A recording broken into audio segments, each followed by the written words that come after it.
viungo vya viuno vyake na vikalekea.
Madhabahu ambayo imetandia ibada siku ya leo, kwaya, praise team na waumini wenzangu, na msalimu. Bwana Yesu asifiwe. Amen. Bwana asifiwe.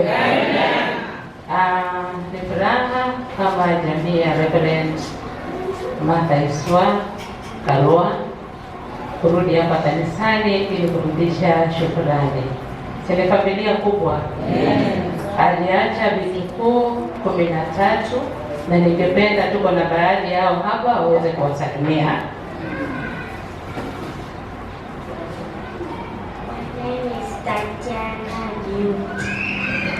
Huyu anaitwa Tatiana Beauty.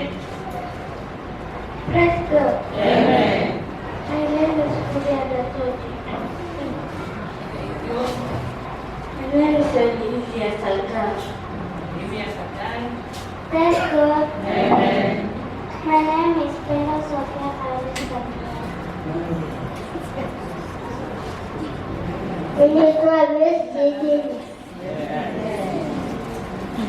Asante sana. Hao ni vitukuu wa mama Martha Iswa.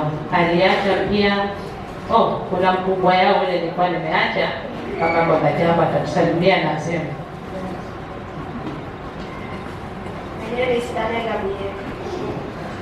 Asante, anakuanga tuko hivi.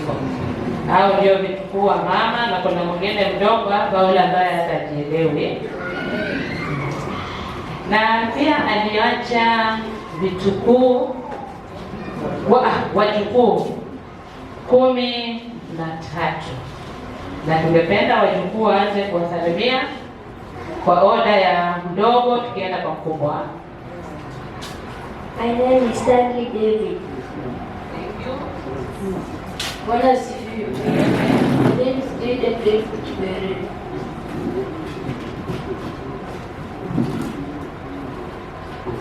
Praise God. Amen. Madhabahu na kanisa lote, habari zenu? Usalama. Tunawashukuru tu kwa kusimama na sisi kwa matanga ya mama na mihali tuwasafiri. Asante sana. Hao wote, hakuna mtu alijua Martha kama nyanya, wote walikuwa wanamuita Martha. Bwana asifiwe. Amen. Praise God. Amen. Mnakaa mmeboeka. Praise God. Amen. Nipungie mkono kama unaniona. Praise God. Amen. Tunashukuru Mungu kwa siku ya leo. Kuna wenye wamelala na sisi tuko hapa, si tumshukuru. Tunashukuru sana kanisa kwa kusimama na sisi kwa matanga ya Martha Church Karua. She has been a beloved person in our family. Surely tutamiss sana. Pia najua uwepo wake kwa hii kanisa itakuwa felt. So mwendelee kutuombea kwa mengi. Najua imeonekana, imesemwa, lakini kwa yote tunafanya nini? Tunashukuru Mungu, si ndio? Asante. That is my daughter number 2. Wanasifiwe. Amen. Wanasifiwe tena. Amen. Kwa majina najulikana kama Nicholas Manchi Kiberenge. Sisi tumerudi hapa. Kwanza mimi ni mshirika wa hapa. Vile sijakuwa hapo. Tunashukuru leo tutakuwa na kanisa. Tunashukuru sana kwa kusimama na sisi. Tunaendelea hivyo. Mama Chris Coach, Mama Amy, mapasta wote wamekuwa wakikuja kututembelea na tunashukuru, na tunasema muendelee tuache, muendelee kutushika mkono, muendelee kutuweka kwa maombi. Simbarikiwe. Kanisa, Bwana Yesu asifiwe. Amen. Asifiwe tena. Mimi kwa majina naitwa Anthony Kiberenge. Mimi sina mengi ya kusema. Mimi ni kushukuru tu kanisa kusimama nasi na ningezidi kuambia kuwa maombi yenu yanafanya kazi. Mimi naona maombi yanafanya kazi kwa ile boma. Kwa hivyo msitoke kutuombea. Ni hayo tu, asanteni. Bwana asifiwe. Asifiwe tena. Kwa majina naitwa Maureen Shamana. Siku ya leo na furaha kufika mahali hapa. Nashukuru Mungu na nashukuru hata kanisa kwa jumla kwa kuwa nasi, kutushika mkono wakati huo wa msiba. Mungu azidi kuwabariki. Nashukuru hata mapastors wote waliofika nyumbani na wakawakilisha kanisa. Mama Christine Coach namshukuru. Mama Juliana hapa namshukuru. Mungu azidi kuwawezesha.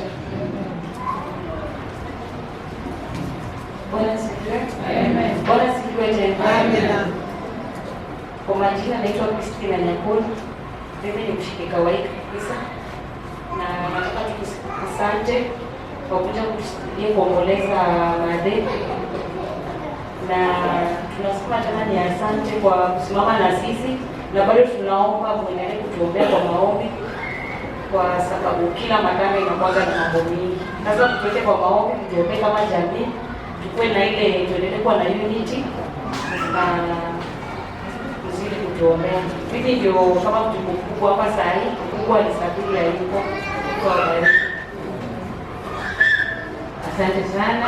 Miongoni mwa wajukuu wa mama kuna yule ambaye ameoa, najaribu kumwambia kwani umesahau mke wake. Leo ni kama atapikiwa nje, lakini wacha nisimame kwa huo mwanya niweze kumleta. Praise God, church. Amen. God is good all the time. All the time. God is good. Kwa majina naitwa Sheila Hani, ni mke wa Anto. Tunashukuru sana kwa kusimama na sisi wakati Madhe alienda tukamaliza hiyo shughuli ya matanga. Kwa sasa tunaomba tu maombi kwa wingi. Ni hayo tu, asante. Asante sana. Tumemaliza wajukuu wa mama, ameacha pia wajukuu 13. Tuko na fursa kuwa na mama yetu miongoni mwetu, naye pia akaweze kusimama tuambie ya dada yake. Kanisa la Shikami kuanzia kwa mazibao telemuka kwenye wanaleta kwa kazi wote, washiriki wenzangu na wasalimia katika jina la Yesu. Bwana Yesu asifiwe. Amen. Asifiwe tena. Amen. Bila mkiswa. Amen. Bila mkemasa. Amen. Mungu awabariki.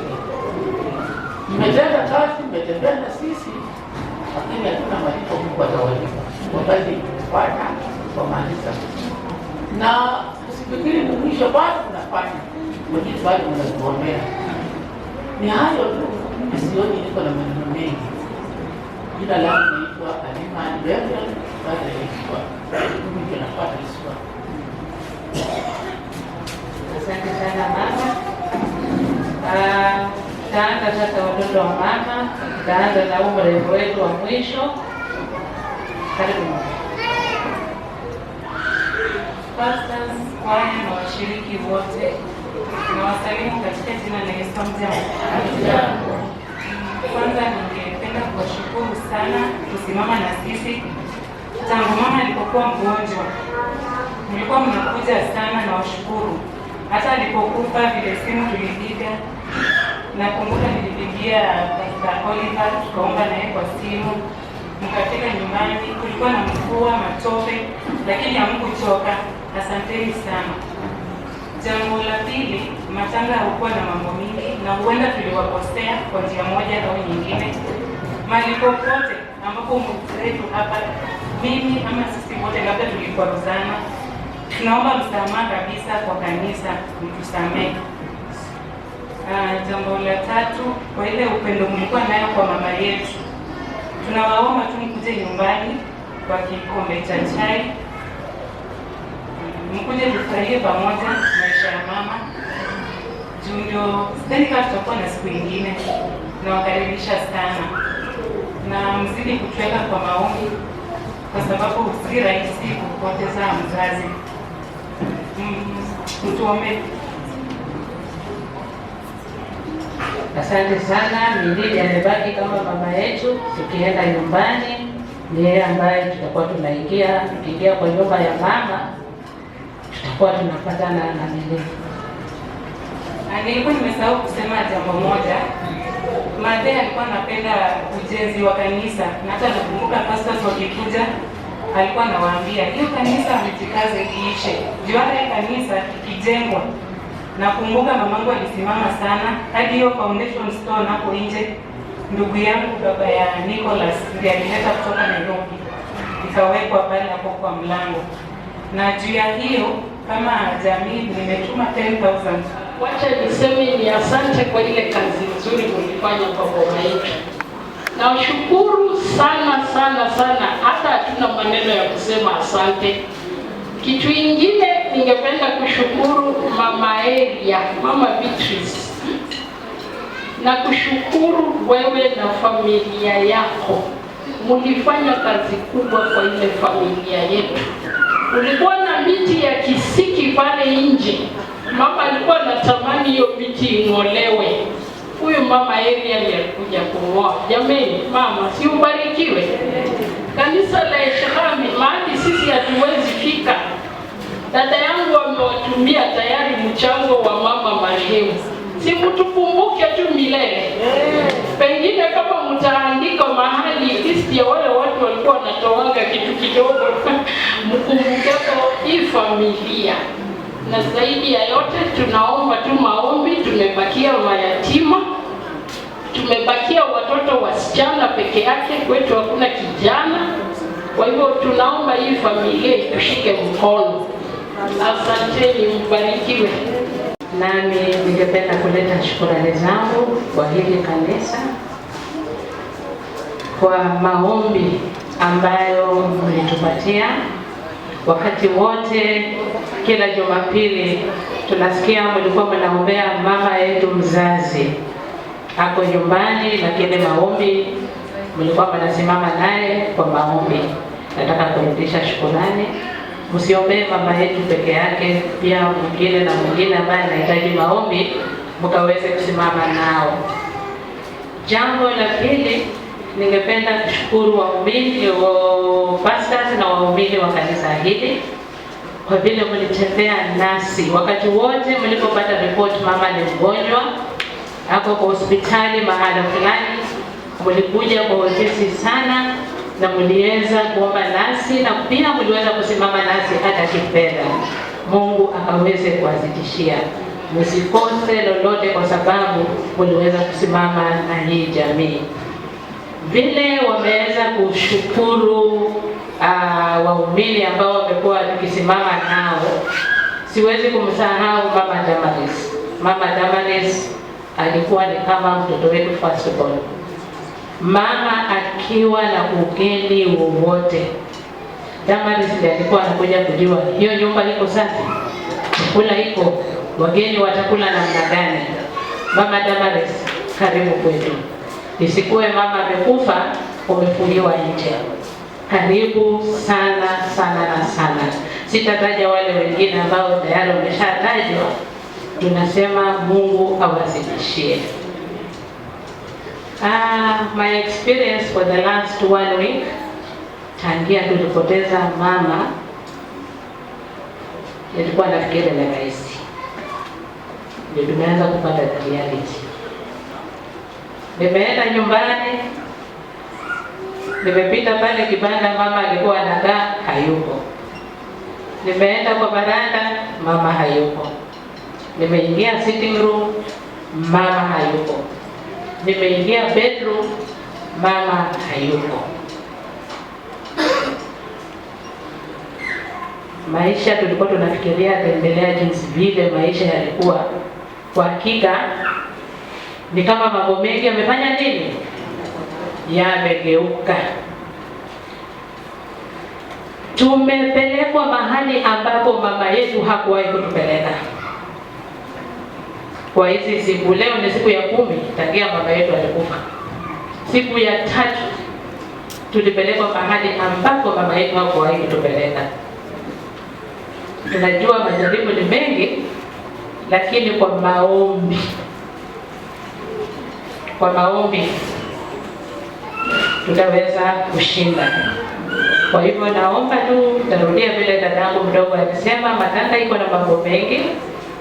Iwapo tuliweza kukukwaruza kwa jambo lolote, tafadhali utusamehe. Mama Christine, kama kuna jambo tusamehe.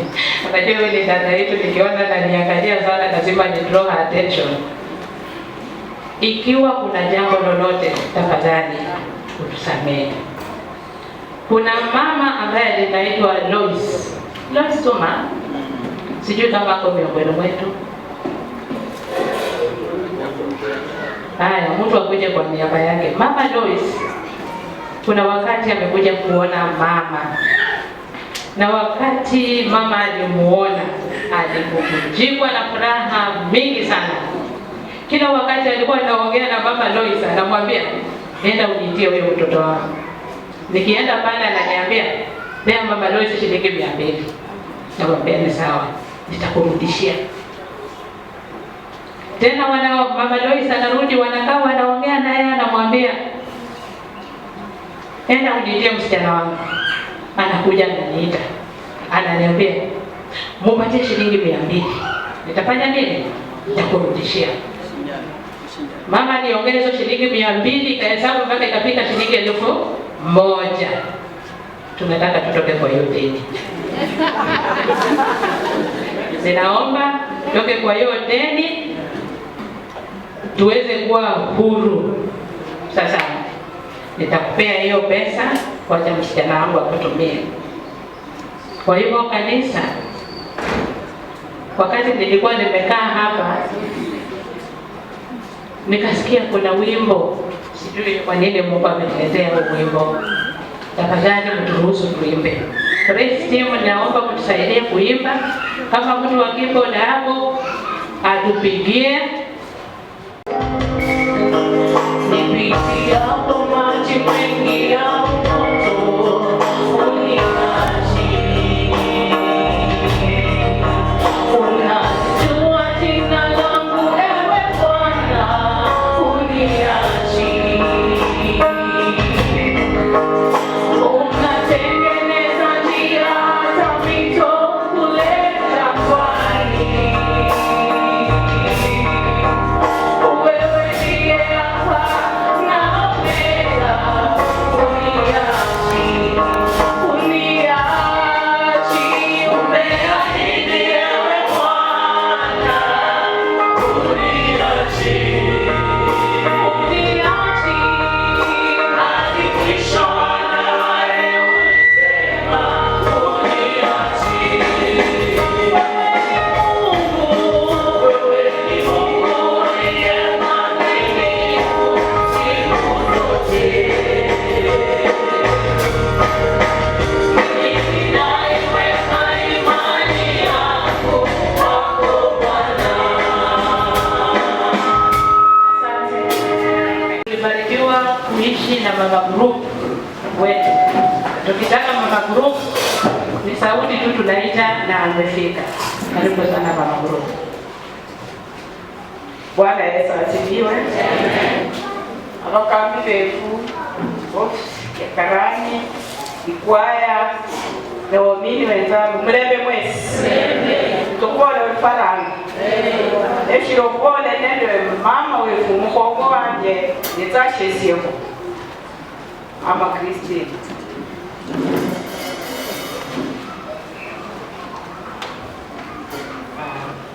Viongozi wa ibada ya siku ya leo, wageni wetu, kwaya, kanisa lote kwa jumla, Bwana Yesu asifiwe. Bwana asifiwe sana. Katika jamii hii kama mtoto mkubwa, kama mtu ananifuata hivi.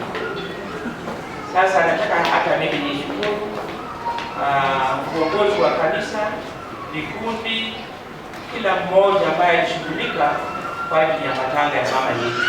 Mungu aweze kutubariki sana. Kwanza ninashukuru Mwenyezi Mungu wenye amepeana uzima wa siku ya leo. Sikujua hii siku itafika tusimame hapa. Mkambi, pole sana kupikia simu, ulikuwa unahitaji kukuja hapa Jumapili iliyopita. Mimi ndio nilipinga familia, kwa maana ni ibada yenye naenda nje, hatuwezi kupeleka Martha kwa kanisa kama baada ya youth, watu wengi huenda nje. Pole sana, naomba msamaha hapo. Kitu ya kwanza, ninashukuru grupu sote 14 kuja karibu na mimi, kusaidiana kazi, nimsaidie hata wengine. Ninashukuru sana wale walikaribia. Uliona ile kazi ilikuwa kwa mama. Ningekuwa peke yangu singeweza. Shirikiana na mnae wakati mwenzetu anapata shida, tukue pamoja. Ninapikia asante ofisi ya finance kutengeneza matanga ya mama Maritha. Kufanya budget ya mama Maritha kuletwa kanisani. Asante sana. Ule mmoja alitoa hata shilingi hata ndururu ili fanikisha hiyo siku kwa namna vile ilikuwa. Hata kama huku kuna kipande ya kuku hapa, usijali, utakula mahali pengine. Ninapika sana.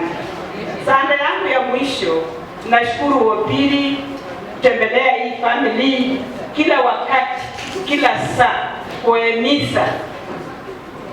Kama wakusikia maelezo yenu, hakuna mahali watasikia lingine.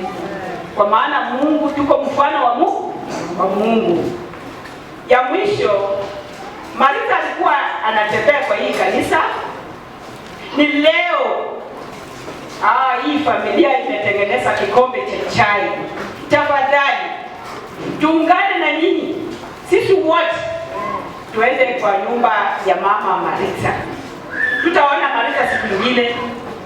Ya mwisho, ninaambia kijana mwenye tunaishi na yeye, ajua sasa mama alikuwa anamshikilia. Saa hii umebakia wewe na mke wako hapo.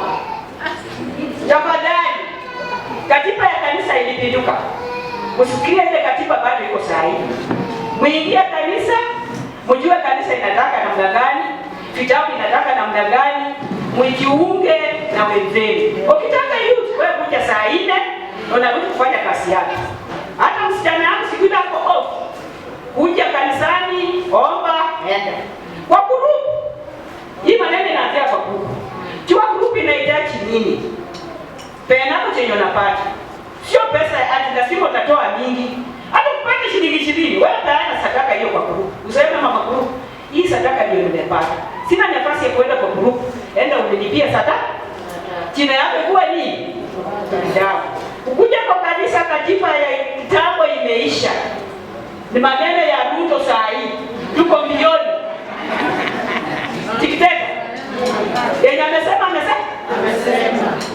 Bale, mchama. Tumilatia kwa ingota we. Kulete shikombe shi chai wa mama Maritha. Namulatia tawe. Ingo ilia tutokubethi bichi. Wanya kusukundre ingo ifi ya kuyata. Mbarikiwe. Atibao, watoto wa Iswa, washiriki wenzangu kwaya karani, tukusalimu katika jina la Yesu. Jambo tena. Niambie Tabitha asante kukumbuka hiyo siku, kwa maana mama alikuwa anafunua kotoro ile tulikuwa tunataka kutoka na Lois. Kabla afunue kotoro alituambia hivi, mnajenga kanisa. Tukamwambia ndio. Akasema toa chochote ambayo uko nayo ijenge kanisa, na ukitoa usilalamike. Ukilalamika utalaaniwa. Akaambia Lois na mimi. Na vile tulikuwa nataka kutoka, akaangalia kwa brangeti, akasema watoto kwa hapa jaleta nyama. Tabitha, nasema Tabitha is my name. Hiyo yani nute ingine tatu. Asante kukumbuka hiyo deni ya mama Lois. Na Mungu akubariki. Asante sana. Tukimaliza, we just want to make a declaration in the book of Psalms ambayo inasema, may goodness and mercy follow me all the days of my life, and I dwell in the house of the Lord, now and forevermore. Amen.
Tunasoma Isaya 40:27-31. Kitabu chetu cha kwanza Isaya 40 kuanzia 27 hadi 31. Inasema hivi: mbona unasema, Yakobo, Bwana unanena, Israeli, njia yangu imefichwa, Bwana asiione, na hukumu yangu imempita. Mungu wangu asiniangalie. Je, wewe hukusikia? Yeye Mungu wa milele, Bwana muumba miishi ya dunia hazimii wala hachoki, akili zake hazichunguziki. Huwapa nguvu wasimiao, humwongezea nguvu yeye asiyekuwa na uwezo. Hata vijana watazimia na kuchoka, na wanaume vijana wataanguka, bali wao wamngojeao Bwana wanapata nguvu mpya. Watapanda juu kwa mbawa kama tai, watapiga mbio wala hawatachoka, watakwenda kwa miguu wala hawatazimia. Bwana bariki maandiko. Kitabu chetu cha pili ni Torati, Kumbukumbu la Torati, mlango wa 28:1-7. Itakuwa utakaposikia sauti ya Bwana Mungu wako kwa bidii kutunza kuyafanya maagizo yake yote nikuagizavyo leo, ndipo Bwana Mungu wako atakapo kutukuza juu ya mataifa yote na duniani, na baraka hizi zote zitakujilia na kukupata usikiapo sauti ya Bwana Mungu wako. Utabarikiwa mjini, utabarikiwa na mashambani, utabarikiwa uzao wa tumbo lako na uzao wa nchi yako na uzao wa wanyama wako wa mifugo, maongeo ya ng'ombe wako na wadogo wa kondoo zako. Litabarikiwa kapu lako na chombo chako cha kukandia unga. Utabarikiwa uingiapo, utabarikiwa na utokapo. Bwana atawafanya adui zako wainukao juu yako kupigwa mbele yako. Watakutokea kwa njia moja, lakini watakimbia mbele yako kwa njia 7. Bwana bariki mbingu. Amen. Tuombe. Asante Baba Mwenyezi Mungu kwa neno lako jema ambalo limepita mbele zetu. Mhuduma wako anapoanza kunena na kufafanua, Mungu mpe uwezo na hekima ya kuweza kutufafanulia vizuri, na hata sisi ambao tunasikia Baba, tufanye tuweze kuelewa neno hili na tuwe wa kutumia katika maisha yetu, ili baraka zako ziandamane nasi kila wakati. Na ni katika Yesu Kristo tumeomba.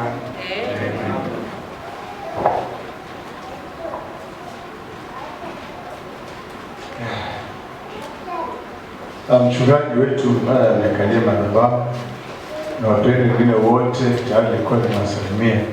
Bwana Yesu apewe sifa. Amen. Praise the Lord. Amen.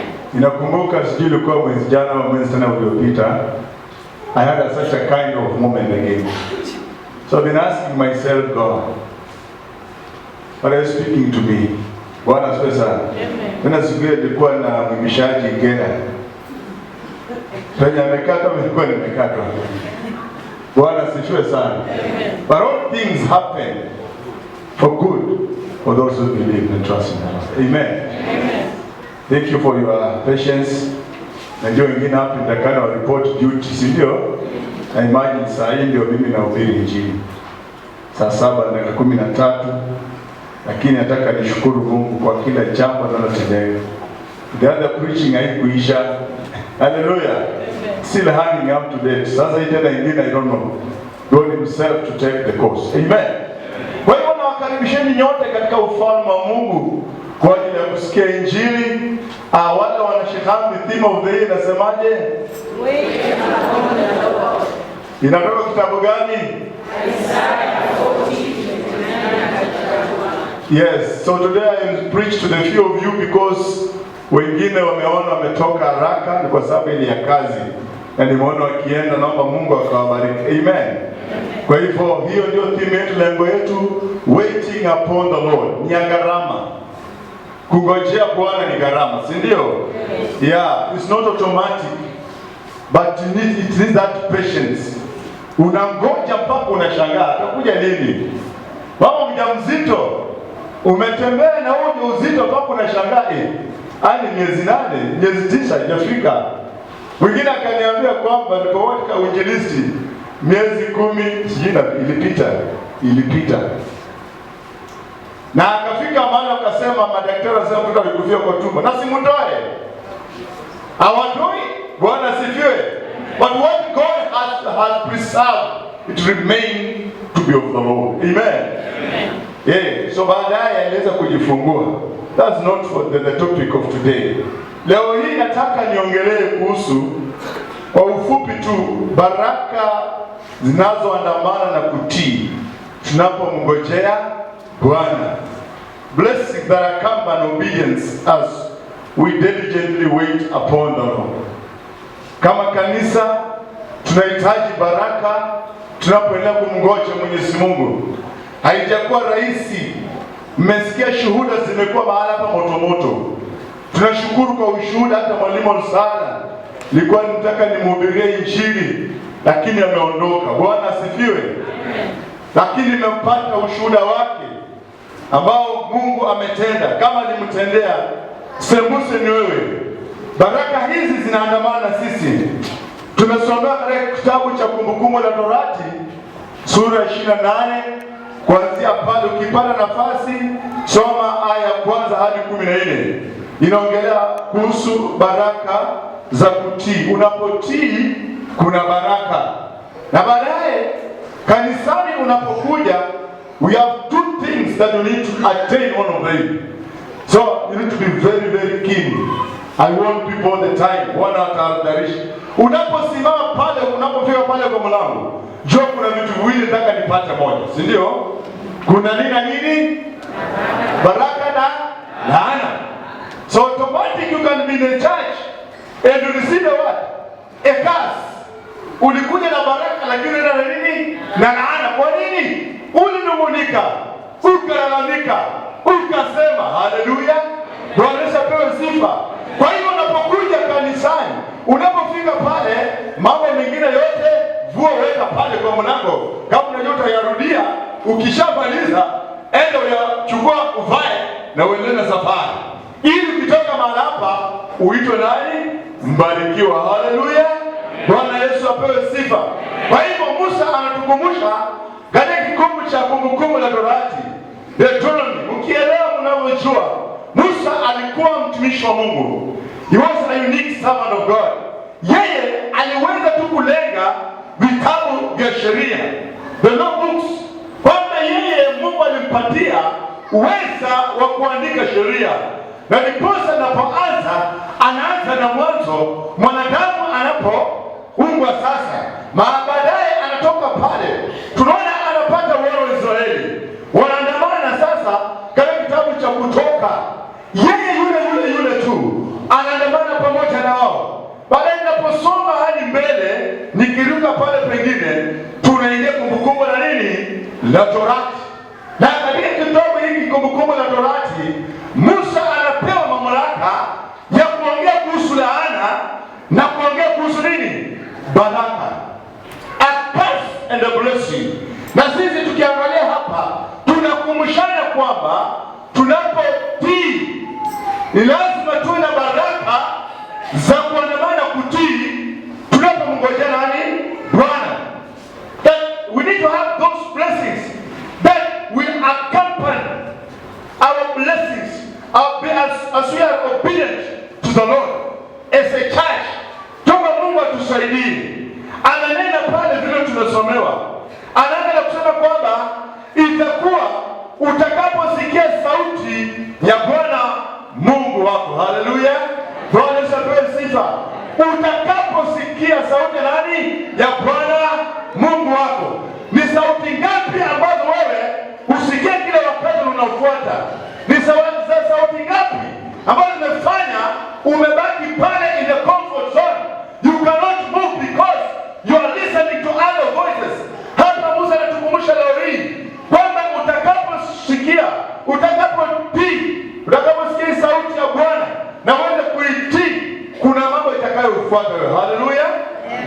apewe sifa. Na sio kutii tu bure, ni lazima usikie utii kwa bidii. Ambaye jirani sauti ya Mungu, ni lazima uweze kuitii kwa bidii.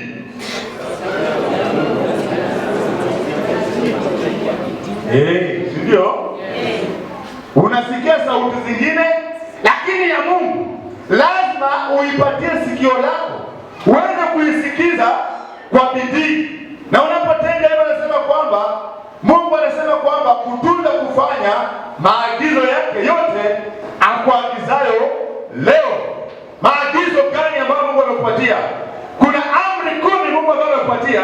Kitabu cha Kutoka, Exodus chapter 20, the 10 commandments, ambayo katika Biblia hautapata mahali pengine mpaka kitabu hiki cha pande hizo sheria za Mungu. Hizo ndio sheria ambazo Mungu anasema tuweze kuzitii. Haleluya!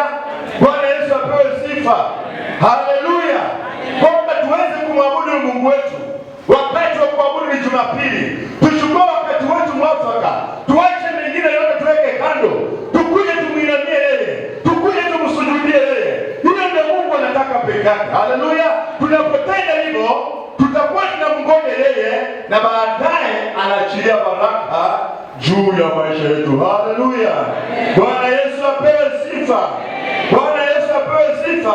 Baraka zinazoandamana na kutii tunapomngojea huyu Mungu. Na anaendelea pale mbele, aya ile ngapi? Ya kwanza sasa, ya pili. Baraka hizi zote zitakuja juu yako na kukupata kama ukimtii Bwana Mungu wako. Mpende, nataka nikwambie, baraka zingine hautapokea ni kwa sababu mimi na wewe tumekataa kumtii au kutii sauti ya Mwenyezi Mungu. Waisraeli walipofika mahala wamekosa kumtii Mwenyezi Mungu. Wakati mwingine kuna changamoto nyingi zinakuja mbele zako mpaka unashangaa, what is it happening? Je, huyu Mungu ananiona kweli? Jichunguze vizuri. Jichunguze vizuri. Ni sauti gani unatii na ni gani unawacha? Wengi wetu tunatii sauti zingine za ulimwengu, lakini sauti ya Mungu kuitii inakuwa ni mikomo. Inasababisha tusipokee zile baraka ambazo amesema. Amesema baraka hizi zote zinakuandama. Ni baraka gani? Unapoenda wani hizi zote, Mungu amekujalia uzima, amekujalia maisha mema. Kama uko katika ndoa, amekubariki na watoto, amekubariki na kazi, amekubariki na kila kitu. Umesikia hata mama mwenda zake, Mama Martha isoma kanisa Reverend, amewacha legacy yake. Haleluya! Bwana Yesu apewe sifa. Are you ready to receive the blessings of God? Uko tayari kupokea baraka za Mungu? Mpendwa, hakuna formula nyingine. Tii. Haleluya! Tii sauti ya Mungu, na hizi baraka zote zitakuandama. Maana ni yeye peke yake ambaye anaachilia baraka kwa ajili ya mwanadamu. Haleluya! Na baadaye anaongea na wana wa Israeli, wanaweka mkataba, wanakubaliana. Na ilikuwa kwamba ukisema jambo fulani unasema amina na hiyo hiyo, si ndio? Kwa hivyo kuna maagizo alikuwa anapeana, na wana wa Israeli walikuwa wanasema amina. Wakati mwingine nilipokuwa kwa madhabahu haya nikauliza, jambo la mwisho ama neno la mwisho kwenye Biblia ni amen, si ndio? Yaani na iwe hivyo, yale yote ambayo yameandikwa katika Biblia nakubaliana nayo, nitayatii. Kwa hivyo katika aya sura 27 inafika wakati anaeleza wana wa Israeli na aya zitakazowaandama wakati watakosa kumtii Mwenyezi Mungu. Haleluya! Bwana Yesu apewe sifa. Aya 28 anaachilia baraka kwa wale watakao tii peke yao sauti yake, na wanapoitii yeye anaachilia baraka juu ya maisha yako. Haleluya! Bwana Yesu apewe sifa. Wenda baraka zako zimekwama, unalia mchana na usiku, umetembea kila mahala, unaenda kule. Wewe sio wa kwanza. Hata kuna wengi katika Biblia, mama aliyetokwa na damu miaka 12 alitembea kila mahala, anasema hakuna mahali alikosa kuenda akitafuta msaada, lakini siku moja alifika wakati akakumbuka kuna mwana wa Mungu ana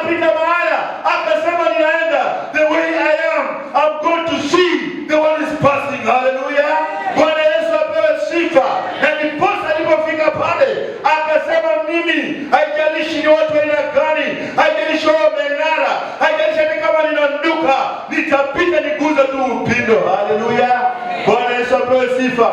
Baraka za Mwenyezi Mungu zinataka unyenyekee, zinahitaji utafute, zinahitaji umtafuta huyu Mungu. Haleluya! Na natuambia katika Isaya sura 55 anasema nitafuteni maadamu napatikana, mkiniita nitaitika. Haleluya! Bwana Yesu apewe sifa. Kanisa la Shihambi, hizi baraka ili zituandame, yafaa tuweze tujitoe kidete kumtafuta Mungu usiku na mchana. Haleluya! Imefika hata wakati ushirika watu waoendi wako tu. Jumapili imefika, amekaa tu kwa nyumba, si ndio? Hawa wanaanzanga saa 5 saa 6. Sawa tu. One day you will be shocked. Saa 6 unakuja unakutana watu wanatoka. Utafikiria ni saa 7 ndio wanapata. Ndio naomba nitapata pale. Oh, ole wako. Haleluya! Anza mapema kutafuta baraka za Mwenyezi Mungu. Ni kwa sababu ya kunyenyekea. Ni kwa sababu ya huduma Mungu amekuletea hapa. Amekuletea wachungaji hapa. Utasema mchungaji hayuko. Kila wakati utapata mchungaji hapa. Haleluya! Bwana Yesu apewe sifa. Uko na mambo yako ya siri, unahitaji uombewe. Njoo mara hapa hivi ili Mungu akakufungue, ili Mungu akakuonekanie. Ni haya tu madhabahu. Haleluya! Na utabarikiwa mashambani. Haleluya! Kuna mtu mara hapa shamba lake hata kipanda, hata weke mbolea, hata andae aje. Hakuna shida, hakuna kitu. Hata watoe mbegu Amerika ili preserve magari, wanapopanda pale hata ifiki juu. Ni kwa sababu sauti ya Mungu huisikia. Ile shamba lako liko na dhoruba, lakini angalia matokeo yake. You spend a lot there, but at the end of it you will nothing. Nataka nikwambie, make about time. Sikia sauti ya Mwenyezi Mungu. Haleluya! Utabarikiwa mjini na utabarikiwa mashambani. Kama Mungu anaweza, yeye ni mwenye mamlaka, tukimtazamia. Na anasema utabarikiwa uzao wa tumbo lako na mazao ya nchi yako na wanyama wako wachanga wa kufugwa, yaani ndama wa makundi yako na ya ng'ombe na wanakondoo wa makundi yako. Haleluya! Bwana Yesu apewe sifa. Kwamba angalia mama, angalia mzee, wanasema kwamba utabarikiwa uzao wa tumbo lako. Haleluya! Unashika tumbo lako unasema nitabarikiwa. Amen. Sema nitabarikiwa. Nitabarikiwa. Wenda mama wewe maliza safari yote, ukaweka kila kitu kwa store ukamaliza, lakini kuna wajukuu, kuna watoto wako, uzao yao itabarikiwa. Amen. On behalf of your daughters and sons, the Lord is going to remember you. Hallelujah. The Lord is going to remember you. Mungu anakumbuka mtu mara hapa. Mungu anakumbuka jamii hapa. Unaposikia sauti ya Mungu. Only that. No, hakuna ukora hapa. Hakuna nikumwagie maji hapa. Hakuna nikufanyia sarakasi hapa. Zile sarakasi wanaanga kwa TV, mara ni kurola mara 20. Usikie sauti ya nani? Mungu. Haleluya. Na uzao tumbo yako itakuwa sawa, utabarikiwa, utainuliwa, maana Mungu ni mwema. Amen. This one reminds me of sasa saa 10 usiku saa 9 mimi ndio nimeanza kuomba, napiga simu. Get strange number. Sasa mchungaji pigia, mchungaji sio mshirika hapo, sio wapi. Mchungaji omba na mimi. Nikashangaa, kwani huyu ananiona? Nimemaliza tu kuomba hivi. Nini mbaya? Mke wangu akoleva saa hii. The whole day amekuwa huko, hata mpaka saa hii angalia anasumbukana. Mchungaji simama na mimi ili Mungu akatende miujiza. Haleluya. Bwana Yesu apewe sifa. The word of God is practical. Haleluya. Nisikwenda kwa muda mrefu, nikaomba pamoja na yeye. Nikamwambia wacha tuachie Mungu. In the next some few minutes, you're going to see how God is going to intervene in the name of Jesus Christ. Wakati ambao nimefika asubuhi, sikutaka kumpigia simu, nataka ningoje ripoti kutoka wapi? Kwake. Nikasikia mchungaji simu inakeleza. Kuangalia naye anasema mchungaji, haleluya, God did it for us. Haleluya. Uzao wa tumbo yako mpendwa utabarikiwa. Wenda mtoto amekaa muda mrefu hajapata mume, wenda mtoto amekaa muda mrefu hajapata mtoto, kijana kamezunguka kwa boma, mpaka unashangaa mtoto mvulana sasa anakaa kwa miaka inaenda. Nitafanya aje? Mchukulie hatua imani leo hii. Piga magoti, utapata Mungu anafungua njia. Kwamba Mungu anaanza kuachilia baraka katika jamii yako. Amen. Hata mazao yako shamba, angalia utavuna zaidi. Wanyama, kuna wengine hata mtu wako na ng'ombe kwa mama yake. Hani ng'ombe wanaangalia aso. Watu wasema msidio. Haizai. Inanona tu kila siku ng'ombe. Unaspenda na watu wa money. Wanasema ukimtii Mungu hata wanyama wako watafunguliwa. Haleluya! Bwana Yesu apewe sifa. Tumeletewa Mungu hapa wengi vile meletwa. Ni kwa sababu Mungu ameanza kufungua mtu hapa. Mungu ameanza kufungua jamii hapa. When you obey the voice of the Lord. Amen. Unapotii sauti ya Mungu, Mungu atakutendea hivyo. Baraka nyingi zinakuandama. Wanaenda nasema kapu lako na vyombo vyako vya kukandia vitabarikiwa. Amen. Kama vitabarikiwa, vyako vikapu lako kila siku vitajaa kwa sababu yeye ni Mungu. Maana yeye ndiye mwenye uwezo. Amen. Kwamba Mungu wetu is a God of prosperity. Mungu wetu ni Mungu ambaye anatusomesha, Mungu wa ufanisi. He is a faithful God. He gives us in abundance. Anatupatia kwa wingi. Tusoma aya 11. Anaachilia baraka ya uzao kwa kila mtu. Amen. Amongelea pale ni kwa sababu atatukinga kutokana na maadui. That you are going to receive victory over your enemies, verse 7. Hallelujah. Bwana Yesu apewe sifa. Protection and victory is a spiritual and physical battle where enemies flee in multiple directions. No weapon formed upon us that is going to prosper. Isaiah 54 verse number 17. Amen. Hallelujah. Wapendwa, tusimame na tuombe. Maana Mungu ni mwenye baraka, Mungu ni mwenye utele, Mungu ndiye anatuhubiria, Mungu ndiye anatutenda wema. Utakaposikia sauti ya Bwana na kuweza kuitii, baraka hizo zote zinakuwa ndani. Amen. The Lord will cause your enemies who rise against you to be defeated before your face. Hallelujah. Hallelujah. We have seen it kwa ushuhuda ya Lusana, mwalimu Lusana. Tumeona maadui wa vifo walitoroka. Hallelujah. Watu wengine hata sio accident unalilia, ai nimeumia. Yeye alienda ngapi? Wamesema zaidi ya 14 sijui ngapi. Mbona unapatikana huko kwa chumba cha maiti, umelala na majirani pale ambao walienda, lakini huko pale Mungu amekupreserve. The Lord is going to protect you. Amen. Only if you obey the voice of God. Hallelujah. Watu tumekuwa na shingo ngumu, mioyo migumu, si ndio? Chiwe, si ndio? Ngumu kabisa, mioyo migumu. Sasa natuambia nini? Huyu anatuambia nini? Mimi nimejaribu, nimeshindwa. Nimeuza shamba yangu yote, nimemaliza kila kitu. Nataka nikuambie leo mjaribu Mwenyezi Mungu. Amen. Amen. Hallelujah. Anaweza Yesu.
Kwenye huko amini tuko maombi.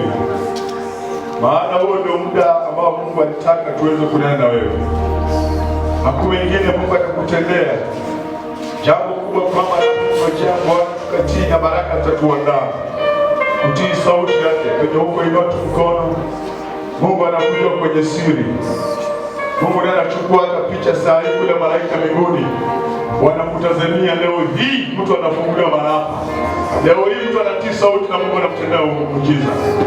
Baba, katika jina la Yesu Kristo, we want to thank you God, we want to appreciate you today. Nataka tuseme asante kwa ushindi ambao umetujalia. Kuona mwezi mwingine mpya, nasema ni asante. Umekuwa nasi mwezi wa Aprili yote. Kama kanisa tumepitia changamoto nyingi. Tulianza kuwa na sherehe za harusi malapa, tukasema ni asante. Tukakuwa na maafa, Baba umechukua hata wapendo wetu, tukiwa na mama Martha Isua, tunasema ni asante. Hata katika washiriki kuna wapendwa ambao wamepitia katika hali ya maafa. Mungu, mwezi uliopita, Mungu wangu, naomba ukazidi kutuonekania. Sasa Baba, naomba faraja kwa kila mmoja. Tumesikia sauti yako mchana wa leo. Angalia muda ambao umetaka tusimame mbele yako, tumeona mkono wako. Nataka niseme asante Baba kwa ajili ya dada na ndugu ambao wamebaki, wamesalia kwenye pengo hadi saa hii. Unawaelewa kwa sababu ni Jehova. As you have told us, my Father, that they also are going to obey your voice, Lord. You are going to release your blessings upon them. Baba, naomba zibaraka wachilie maisha ya Bwana.